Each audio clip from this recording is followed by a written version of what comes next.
Iran সহ মধ্যপ্রাচ্যে চলমান যুদ্ধাবস্থার মধ্যে সকালে সচিবালয়ে পররাষ্ট্রমন্ত্রী ডক্টর খলিলুর রহমান দেখা করেন প্রধানমন্ত্রী তারেক রহমানের সাথে।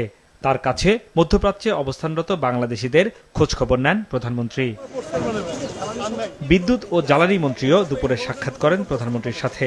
এ সময় ইরান যুদ্ধ পরিস্থিতিতে জ্বালানি ও উৎপাদনমুখী শিল্প খাতে সম্ভাব্য সংকট এবং তা মোকাবেলা নিয়ে আলোচনা করেন তারা।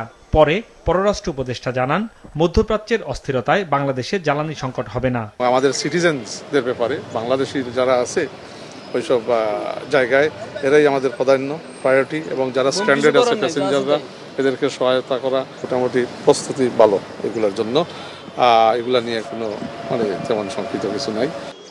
এদিকে সকালে দুর্যোগ ব্যবস্থাপনা ও ত্রাণ মন্ত্রী আসাদুল হাবিব দুলু প্রধানমন্ত্রীর সঙ্গে সাক্ষাৎ করতে গেলে ভূমিকম্প পরবর্তী দুর্যোগ মোকাবেলায় ঢাকায় 1 লাখ স্বেচ্ছাসেবক তৈরির নির্দেশ দেন প্রধানমন্ত্রী।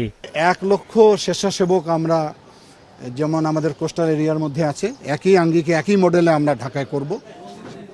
এদিকে দুপুরে সচিবালয়ে স্বরাষ্ট্রমন্ত্রী সালাউদ্দিন আহমেদ জানান, অন্তর্বর্তী সরকারের জারি করা 133টি অধ্যাদেশ জাতীয় সংসদের প্রথম অধিবেশনেই উত্থাপন করা হবে। গত অন্তর্বর্তীকালীন সরকারের সময় 133টি অধ্যাদেশ এবং একটি আদেশ জারি করা হয়েছে। প্রথম দিনেই এই অধ্যাদেশগুলো উপস্থাপন করা হবে পার্লামেন্টের নিয়ম অনুসারে।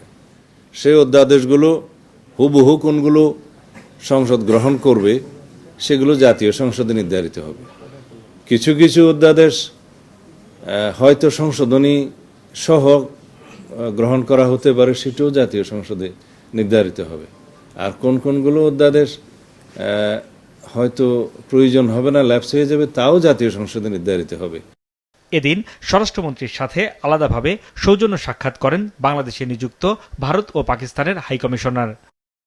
হাসনাইন তানভীর, মাছরাঙা সংবাদ, ঢাকা।